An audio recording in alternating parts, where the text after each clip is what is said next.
আসসালামু আলাইকুম রহমতুল্লাহ। আশা করি সবাই ভালো আছেন। তো আজকে নতুন একটা টপিক নিয়ে আমরা আলোচনা করব, সেটা হচ্ছে ভগ্নাংশ এবং ভগ্নাংশের সরলীকরণ। তো ভগ্নাংশ বিষয়টা নিয়ে আসলে আমরা সবাই ছোটোবেলা থেকে শিখে এসেছি। আমি তাও বেসিকটা আলোচনা করে দিই যে দুটি পূর্ণ সংখ্যাকে যদি আমরা অনুপাত আকারে লিখি, ফর এক্সাম্পল আমরা যদি 3:5 এটাকে যদি আমরা অনুপাতের আকারে লিখি, তাহলে আমরা জানি অনুপাত মানে কি, ভগ্নাংশ মানে ভাগ, তাই না? দুইটা সংখ্যার ভাগ বা হচ্ছে অংশের তুলনা। তো এই জিনিসটাকে আমরা বলি হচ্ছে ভগ্নাংশ, বা আমরা সিম্বলিকভাবে যদি প্রকাশ করি তাহলে x/y-কে আমরা হচ্ছে ভগ্নাংশ বলবো। এখন যদি x হচ্ছে y দ্বারা নিঃশেষে বিভাজ্য হয় তাহলে এটা হবে একটা পূর্ণ সংখ্যা। ফর এক্সাম্পল x ধরলাম হচ্ছে আমাদের 10, x ধরলাম আমরা 10, y সমান হচ্ছে 2। এখন আমরা জানি 10 হচ্ছে 2 দ্বারা নিঃশেষে বিভাজ্য, তার মানে কি 5। সুতরাং এটা একটা পূর্ণ সংখ্যা। তার মানে x যদি y দ্বারা নিঃশেষে বিভাজ্য হয় তাহলে আমাদের ভগ্নাংশটা একটা পূর্ণ সংখ্যা হবে। আর যদি নিঃশেষে বিভাজ্য না হয়, ফর এক্সাম্পল আমরা যদি বলি 10/25, ঠিক আছে, এটা কিন্তু নিঃশেষে বিভাজ্য না। এটাকে কাটাকাটি করলে সর্বোচ্চ আমরা কি লিখতে পারি, আমরা 2/5 লিখতে পারি, তাই না? সুতরাং এটা নিঃশেষে বিভাজ্য না, তাহলে এটা একটা ভগ্নাংশ। বোঝা গেল? তাহলে ভগ্নাংশ কি? ভগ্নাংশ হচ্ছে দুটি পূর্ণ সংখ্যাকে যদি আমরা অনুপাত আকারে লিখি বা ভাগ করি তাহলে নতুন যে রাশি পাবো সেটাকে আমরা বলবো ভগ্নাংশ। এখন এই ভগ্নাংশের উপরের লব যদি নিচের হর দ্বারা নিঃশেষে বিভাজ্য হয় তাহলে এটাকে আমরা বলবো হচ্ছে পূর্ণ সংখ্যা, না হলে সেটা এইভাবে থেকে যাবে, ঠিক আছে? এখন আমরা জানি ভগ্নাংশের উপরের যে রাশি, উপরের রাশিকে আমরা কি বলি? উপরের রাশিকে আমরা বলি হচ্ছে লব, আর নিচের রাশিকে আমরা বলি হচ্ছে হর। এখন আমরা জানি কোনো ভগ্নাংশের লব যদি হর থেকে বড় হয় সেটাকে আমরা বলি হচ্ছে অপ্রকৃত ভগ্নাংশ, আর কোনো ভগ্নাংশের হর যদি লব থেকে বড় হয় সেটাকে আমরা বলি হচ্ছে প্রকৃত ভগ্নাংশ। তাহলে উপরে যেটা, এটা কি ছিল? এখানে হরটা বড়, তার মানে কি এটা একটা প্রকৃত ভগ্নাংশ, ঠিক আছে? আর একটা আছে মিশ্র ভগ্নাংশ। এই মিশ্র ভগ্নাংশটি দুইটা অংশ থাকে। তাহলে মিশ্র ভগ্নাংশ কি? মিশ্র ভগ্নাংশের দুইটা অংশ থাকে। একটা হচ্ছে পূর্ণ সংখ্যা থাকে, ফর এক্সাম্পল 1, সাথে হচ্ছে একটা প্রকৃত ভগ্নাংশ থাকে, যেমন 3/5, ঠিক আছে? তাহলে মিশ্র ভগ্নাংশ কি? যেই ভগ্নাংশ একটা পূর্ণ সংখ্যা এবং একটা প্রকৃত ভগ্নাংশ সমন্বয়ে গঠিত সেটাকে আমরা বলবো হচ্ছে মিশ্র ভগ্নাংশ। বোঝা গেল? এখন ভগ্নাংশ জিনিসটা আমরা বুঝেছি। তাহলে এখন ভগ্নাংশের যোগ বিয়োগ কী করে করব? ফর এক্সাম্পল আমরা যদি বলি 2/5 প্লাস 3/10 এর যোগফল কত? আমরা জানি যদি কোনো একটা ভগ্নাংশের যোগ করতে চাই তাহলে আমাদের লসাগু দিয়ে করা লাগে। তাহলে এই দুইটা জিনিসের লসাগু কত? আমরা জানি 10। তাহলে এখানে কত হয়? 2 দুগুণে 2 থাকে, 2 মানে হচ্ছে 2 দুগুণে 4। আমরা আরও ভেঙে চুরে লিখি যে এটা যদি লসাগু হয়, 5 কয়বার যায়? 2 বার যায়, তাহলে 2 আর উপরে 2 ছিল আগে থেকেই। আর 10 কতবার যায়? 1 বার যায়, 3 ছিল। তাহলে এটা যদি হয় তাহলে 2 দুগুণে 4 আর 3 ওকে 3, তাহলে হচ্ছে 4 আর 3 7, 7/10, 7/10 হচ্ছে যোগফল, ঠিক আছে? আবার যদি আমরা বলি যে এই 2/5 3/10 থেকে বিয়োগ করলে কত হবে? তাহলে বিয়োগ করলে কি হবে? একইভাবে আমরা কি করতে পারি? আমরা লসাগু করব। লসাগু করে এখানে 4 হবে মাইনাস এখানে 3 হবে, তার মানে কি 1/10 হচ্ছে এদের বিয়োগফল। এভাবে আমরা ভগ্নাংশের যোগ এবং বিয়োগ করতে পারি লসাগু করার মাধ্যমে। তাহলে জিনিসটা আশা করি আপনাদেরকে বোঝাতে পেরেছি। এখন এখান থেকে এইটা যোগ বিয়োগ আসলে প্রশ্ন আসে না। প্রশ্ন যেটা আসে সেটা হচ্ছে আমাদের ক্ষুদ্রতম এবং বৃহত্তম ভগ্নাংশ নির্ণয়। তাহলে এইটাই মেইনলি বিসিএসে প্রায় প্রশ্ন আসে, যে ক্ষুদ্রতম ও বৃহত্তম ভগ্নাংশ নির্ণয়।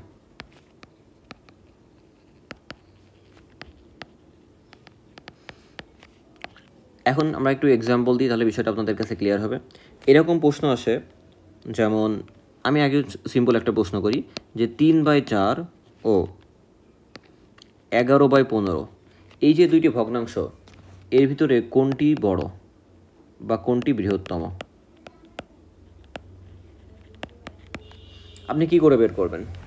এটাতে একটা উপায় আছে। আমরা কি করবো? আমরা ক্যালকুলেটর দিয়ে ভাগ করে দেবো, ভাগ করে দেখবো দশমিকে কত হচ্ছে।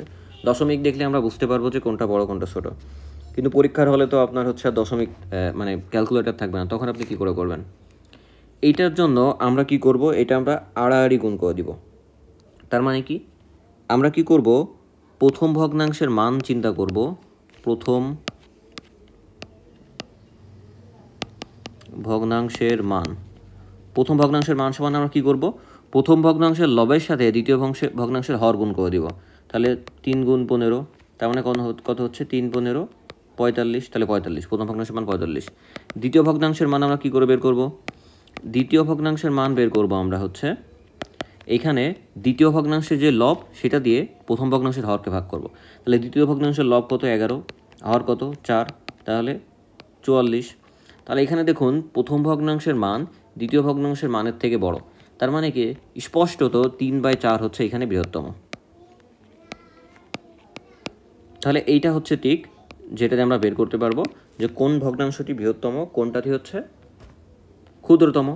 আমরা আরও একটা দেখি।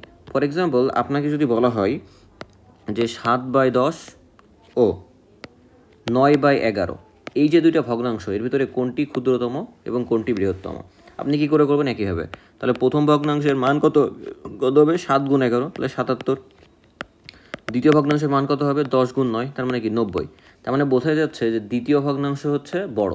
তাহলে 9/11, 7/10, বোঝা গেল? তাহলে এভাবে আমরা বের করে ফেলতে পারবো। এখন আমরা বিসিএস এর কিছু প্রশ্ন দেখি, তাহলে বিষয়টা আমাদের কাছে আরও ক্লিয়ার হবে। যেমন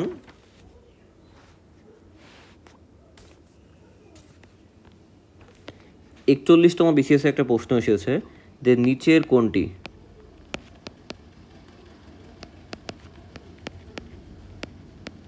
সবচেয়ে ছোট সংখ্যা? অপশনে আমাদের কতে আছে 18/36, খতে আছে 5/3, গতে আছে 16/31, আর ঘতে আছে 4/12। এখন এটা আমরা কি করব? আমরা ক্যালকুলেটর দিয়ে তো ইজিলি বের করে ফেলতে পারতাম, কিন্তু ক্যালকুলেটর দিয়ে সম্ভব না। ঠিক আছে, কারণ কি আমরা তো ক্যালকুলেটর পাবো না পরীক্ষার হলে। তাহলে এটা আমরা কি করতে পারি? আমরা হচ্ছে আগের মতো মান বের করতে করে চলে যাবো। এখন এখানে আমরা দুইটার ভিতরে তুলনা করে ছোট বড় বের করতে পারছি। যদি 4টা থাকে তখন কি করব? আমরা সিরিয়ালি সবগুলোর মান তুলনা করব। তাহলে প্রথমে আমরা ক আর খ এর মান তুলনা করি। তাহলে ক এর মান কত হবে? ক এর মান হচ্ছে 18 × 3। খ এর মান কত হবে? খ এর মান হবে হচ্ছে 5 × 36। তাহলে 18 × 3 করলে কত হয়?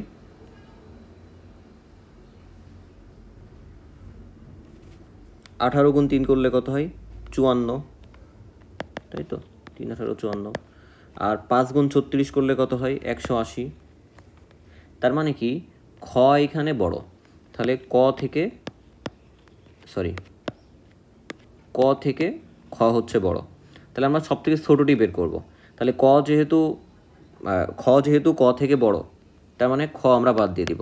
কারণ কি এখানে এর থেকে একটা ছোট আছে, 18/36।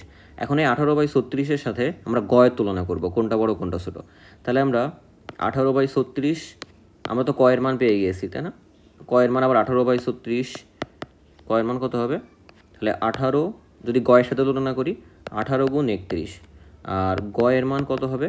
গয়ের মান হবে হচ্ছে 16, তাই তো? 16 ×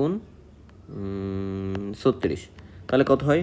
আমরা যদি 18কে 31 দিয়ে গুণ করি তাহলে গুণফল হয় হচ্ছে 558, আর 16কে 36 দিয়ে যদি গুণ করি তাহলে গুণফল কত হয়? 576। তার মানে এইখানেও দেখা যাচ্ছে ক হচ্ছে ছোট, তাহলে ক ইজ স্মলার দ্যান গ। আবারও ক ছোট হলো, তাহলে গও বাদ হয়ে গেল। এখন আসি আমরা ঘয়ের সাথে তুলনা করব। ঘয়ের সাথে যদি তুলনা করি তাহলে ক এর মান কত হবে? ক এর মান হবে 18 × 12, আর ঘয়ের মান হবে 36 × 4। তাহলে 18 × 12 করলে কত হয়? আমরা জানি 216 হবে, আর 36 × 4 করলে কি হয়? 144। তার মানে এখানে হচ্ছে ঘ হচ্ছে আমাদের ক থেকে ছোট, তার মানে ক থেকে একটা ছোট আছে, সেটা হচ্ছে ঘ। তার মানে বোঝাই যাচ্ছে এখানে সব থেকে ক্ষুদ্রতম হচ্ছে আমাদের ঘ। তাহলে আনসার হচ্ছে ঘ। এভাবে আমরা তুলনা করে করে বের করব। ঠিক আছে, এটাই উপায়, আর কোনো উপায় নেই। এরকম প্রশ্ন আরও অনেক এসেছে, যেরকম আমাদের 32তম বিসিএসে প্রশ্ন এসেছে, তারপরে 31তমতেও প্রশ্ন এসেছে নিচের কোনটি ছোট, আমাদের 24তম বিসিএসে প্রশ্ন এসেছে নিচের কোনটি ছোট। তাহলে ছোটোগুলো আবার দেখলাম। এবার আমরা হচ্ছে বড় ভগ্নাংশ একটা দেখি কেমন। যেমন একটা প্রশ্ন এসেছে আমাদের 41তম বিসিএসে 41তম বিসিএসে প্রশ্ন এসেছে যে নিচের কোন ভগ্নাংশটি বড়।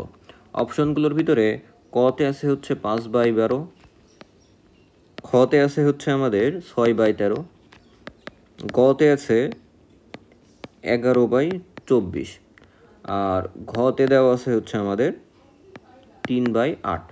এখন কি করে বের করবো? আমরা প্রথমে ক এর মান বের করব, কোনটি বড় বৃহত্তম বের করতে বলছে। তার মানে ক এর মান আর খ এর মান তুলনা করবো। তাহলে ক এর মান কত হবে? 5 × 13, আর খ এর মান কত হবে? 6 × 12। তাহলে 5 × 13 করলে কত হয়? 5 13 আমরা জানি 65, 55 হয়ে গেছে, 65। আর 6 × 12 কত হয়? 72। তার মানে খ এখানে বড়, স্পষ্টত খ হচ্ছে এখানে বড়। তাহলে খর মান আমরা দিলাম, তাহলে ক বাদ পড়ে গেল, তাহলে খ থাকলো। এখন ক্ষয়ের সাথে গয়ের তুলনা করব। তাহলে ক্ষয়ের মান কত হবে? ক্ষয়ের সাথে যদি গয়ের তুলনা করি 6 × 24, আর গয়ের মান কত হবে? 11 × 13। তাহলে 6 × 24 যদি করি তাহলে মান আসে হচ্ছে আমাদের 144, আর 11 × 13 যদি করি 143 হয়। তার মানে এখানেও খ বড়, তাহলে গও বাদ পড়ে গেল। এখন খ আর ঘয়ের ভিতরে তুলনা করব। খ আর ঘয়ের ভিতরে যদি তুলনা করি তাহলে কত হয়? আমাদের 6 × 8 মানে 6টা 48, আর ঘয়ের ভিতরে কত হয়? 3 × 13, 3 × 39। তাহলে এইখানেও দেখা যাচ্ছে হচ্ছে আমাদের খ বড়, তাই তো? তাহলে বৃহত্তমটি কত হচ্ছে? বৃহত্তমটি হচ্ছে আমাদের খ। এভাবে আমরা আনসার করে ফেলতে পারবো। বুঝে গেল? তাই একই প্রশ্ন আসছে 39তম বিসিএসে। 39তম বিসিএসে আসছে নিচের কোনটি বড়, ঠিক আছে। তারপরে 30তম বিসিএস, 22তম বিসিএস, 15তম বিসিএস সবগুলোতে এসেছে যে নিচের কোনটি ক্ষুদ্রতম সংখ্যা। এইভাবে জাস্ট আমরা কি করব? আমরা দুটো তুলনা করে দেখব কোনটা বড় কোনটা ছোট। বুঝে গেল? এখন দ্বিতীয় যে টপিক আমাদের সেটা আমরা একটু দেখি। সেটা হচ্ছে বৃহত্তম ক্ষুদ্রতম, কিন্তু খুবই ইম্পর্টেন্ট। আমি জাস্ট দুইটা দেখিয়ে দিয়েছি, কিন্তু আপনাদেরকে অনেক প্র্যাকটিস করতে হবে। এখন আসুন সরলীকরণ। সরলীকরণের ক্ষেত্রে আমরা একটা জিনিস আগে থেকেই জানি, তাই না? যে ছোটোবেলায় আমরা শিখেছিলাম বদমাস রুল, BODMAS। বদমাস মানে কি? আমরা সর্বপ্রথম হচ্ছে ব্র্যাকেটের কাজ করব। বি মানে ব্র্যাকেট। ব্র্যাকেটকে ইংরেজিতে আমরা কি বলি? বন্ধনী। বাংলায় বলি বন্ধনী, ঠিক আছে। তো এই ব্র্যাকেট মানে কি? প্রথমে আমরা ফার্স্ট ব্র্যাকেটের কাজ করব, তারপরে আমরা সেকেন্ড ব্র্যাকেটের কাজ করব, তারপরে আমরা থার্ড ব্র্যাকেটের কাজ করব, ঠিক আছে। তারপরে ও মানে হচ্ছে অফ মানে কি? এর। আমরা এর লিখি না মাঝে মাঝে অঙ্কের ভিতরে, যেমন এত পার্সেন্টের এত, এত পার্সেন্টের এত, এই এর কাজ করব দ্বিতীয় পর্যায়ে। এর মানে হচ্ছে গুণ, এক কথায়, ঠিক আছে। তারপরে আসুন হচ্ছে ডি মানে হচ্ছে ডিভিশন মানে কি? ভাগ। তার মানে আমরা তৃতীয় পর্যায়ে করব হচ্ছে ডিভিশনের কাজ। তারপরে কি? এম মানে কি? মাল্টিপ্লিকেশন মানে কি? গুণ। তার মানে আমরা তারপরে গুণের কাজ করব। তারপরে এতে হচ্ছে অ্যাডিশন, মানে আমরা যোগের কাজ করব। আর এস মানে হচ্ছে সাবট্রাকশন, ঠিক আছে। সাবট্রাকশন মানে কি? বিয়োগ। তার মানে আমরা বিয়োগের কাজ করব একদম লাস্টে। এই সিকোয়েন্সে আমরা হচ্ছে ছোটোবেলায় শিখেছিলাম যে আমরা হচ্ছে একটা সরলের কাজ করব। তাহলে এখন আমরা যদি একটা উদাহরণ দেখি, দশমিক কোত্থেকে আসলো আবার?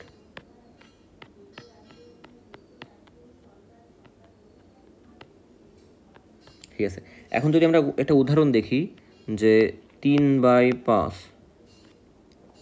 ভাগ 2/3 এর 1/2 প্লাস 2/5,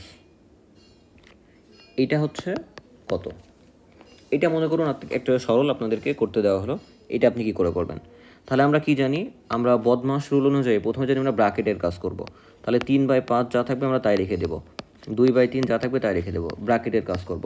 ব্র্যাকেটের কাজ করলে এখানে লসাগু করে যোগ করতে হবে। আমরা ভগ্নাংশের যোগ একটু আগেই শিখেছি। তাহলে 10 হয়, এখানে লসাগু, তাহলে কত হয়? 5 ওকে 5, আর এখানে 2 হয়, 2 দুগুণে 4, এটা হয়ে গেল। তাহলে এখান থেকে আবার কি করব? আমরা 3/5 রেখে দেব, 2/3 রেখে দেব, আর এখানে এর, তাই না? কোনো চিহ্ন নেই মানে কি? এটা হচ্ছে এর মানে কি? গুণ। তাহলে 5 আর 4 9, 9/10 হচ্ছে। এখন আমরা কি জানি? ব্র্যাকেটের পরে ও মানে কি? ও মানে হচ্ছে অফ, অফ মানে কি এর, তাহলে এখন এর কাজ হবে, তাহলে 3/5 আমরা লিখে দেব, 2/3 আমরা লিখে দেব, আর এর মানে কি গুণ 9/10, তাহলে যদি কাটি 5 যায় 3 যায়, সরি আমার 9 লিখে ফেলেছি, 3 যায়, তাহলে আমরা কি লিখতে পারি 3/5 ভাগ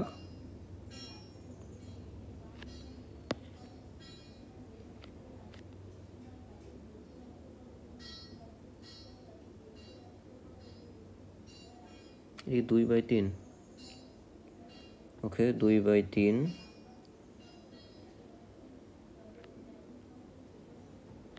তাহলে 3/5ই হচ্ছে, এটা কনফিউশন হয়ে গেলাম, তাহলে 3/5 ভাগ 3/5 হয়ে গেল। তারপরে আমরা কি করব, বি ও ডি, তারপরে ডিভিশন, এখন এখানে ডিভিশন আছে, তাহলে ডিভিশনের কাজ করব। ডিভিশন করলে আমরা জানি ভগ্নাংশের ক্ষেত্রে ডিভিশনকে যদি মাল্টিপ্লিকেশন লিখি তাহলে সংখ্যাটা উল্টায় যায়, তাহলে এটা করলে কি হয়, আমরা 5 কেটে যায় 1 থাকে, 3 কেটে যায় 1 থাকে, তাহলে 1 1, তাহলে 1 আর 1 কত হয় 1, তাহলে এটার আনসার হচ্ছে 1, বোঝা গেল? এভাবে আমরা সরলীকরণ করে ফেলতে পারি। এখন আমরা কয়েকটা প্র্যাকটিস করি, বিসিএসে এখন পর্যন্ত এমসিকিউতে এটা দেখা যায়নি, কিন্তু রিটেনে আসতে পারে, কেমন? তাহলে আমরা একটা জটিল অঙ্ক প্র্যাকটিস করি।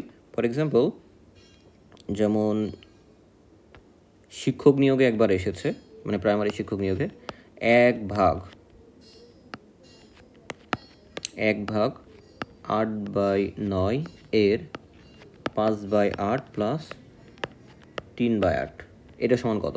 তাহলে আমরা কী করবো, প্রথমে হচ্ছে ব্র্যাকেটের কাজ করব, 8/9 আমরা লিখে দিলাম, ব্র্যাকেটের কাজ যদি করি এখানে এর হবে, এর এখানে কি লিখতে পারি 8 5 প্লাস 3, তার মানে কত হয়, আমরা 1 লিখে দিলাম, ভাগ রেখে দিলাম, 8/9 লিখে দিলাম, এখানে উপরেও 8 হয় নিচেও 8 হয়, তার মানে কি 8 8 কেটে যায় 1 থাকে, তার মানে কি 1/8/9। এখন আমরা ভাগের কাজ করব, ভাগের কাজ করলে কী হয় উল্টাই যায়, তারপর 9/8, তাহলে আনসার কী হবে, আনসার হচ্ছে 9/8। 9/8কে আমরা কি লিখতে পারি, আমরা মিশ্র ভগ্নাংশ যদি লিখি, মিশ্র ভগ্নাংশ আমরা লিখতে পারি হচ্ছে 1/1/8, এটাই আনসার। ঠিক আছে, আমরা আরও একটা দেখি, খুব ইজি অঙ্ক, একটু জটিল, যেমন 1/3 গুণ 6 ডিভাইডেড বাই 4/6 গুণ 12/2 প্লাস 3/4 সমান কত? তাহলে এখানে দেখুন প্রথমে ভাগ আছে, তারপরে এই যে এইটার, এটা তো ভাগ চিহ্ন তাই না, এটা তো ভাগ চিহ্ন, এটা কিন্তু কোনো কনফিউশন নেই, এখানে কোনো ব্র্যাকেট নেই, তাহলে প্রথমে কি আসছে ডিভিশন, তাহলে ডিভিশনের কাজটা আমরা আগে করব। তাহলে ডিভিশনের কাজ যদি করি আমরা কি লিখতে পারি, আগে এখান থেকে কিছু ভাগ করে দিতে পারি, এখানে 2 হয়, এখানে কয় হয় 2 হয়, এখানে 2 হয়, তাহলে কি থাকে আলটিমেটলি থাকে হচ্ছে উপরে 2 আর নিচে 4 প্লাস 3/4, তাহলে 2/4 3/4 থাকে। আমরা 4 যদি লসাগু নিয়ে নিই কী পাওয়া যায়, এখানে 2 থাকে এখানে 3 থাকে, তাহলে 3 আর 2 5, তাহলে 5/4 হচ্ছে আনসার হয়, এটাই আনসার। বা এটাকে আমরা পূর্ণ সংখ্যা লিখলে কি লিখতে পারি, মানে কি বলে মিশ্র ভগ্নাংশে 1/1/4, ঠিক আছে? তাহলে এটা আরও একটা আমরা দেখি, যেমন আপনাকে বলা হলো 4/5 ভাগ 1/10 ডিভাইডেড বাই 4/5 গুণিতক 1/10, এটা সমান কত? তাহলে আমরা কী করে করতে পারি, আমরা জাস্ট কী করব 4/5 আমরা লিখে দিব, তারপরে হচ্ছে ভাগ, আমরা ভাগের কাজ করবো তাই না, ভাগকে উল্টা দিলে কি হয় 10/1, আর এখানে 4/5 গুণিতক 1/10, তাহলে আমরা কি করতে পারি, আমরা যদি 2 দিয়ে কাটাকাটি করি কি লেখা যায়, এখানে 2 হয় এখানে 5 হয়, আর এখানে কাটাকাটি করা যায়, হ্যাঁ 5 দুগুণে 10 হয়, তার মানে উপরে কত থাকে, উপরে 4 দুগুণে 8 থাকে, আর নিচে কত থাকে, নিচে থাকে হচ্ছে 2/25। এখন মাঝখানে ভাগ চিহ্ন আছে, তাহলে ভাগকে আমরা উল্টায় গুণ করে দিতে পারি, তাহলে 8 গুণ 25 ভাগ 2, তাহলে 25 ভাগ 2 যদি করি 4 হয়, 4 25 কত হয় 100, এটাই হচ্ছে আমাদের আনসার, বোঝা গেল? তাহলে এভাবে আমরা অঙ্কগুলো করে ফেলতে পারি। তো এতটুকুই আজকের মতো, পরবর্তীতে আমরা নতুন কিছু শিখবো ইনশাআল্লাহ।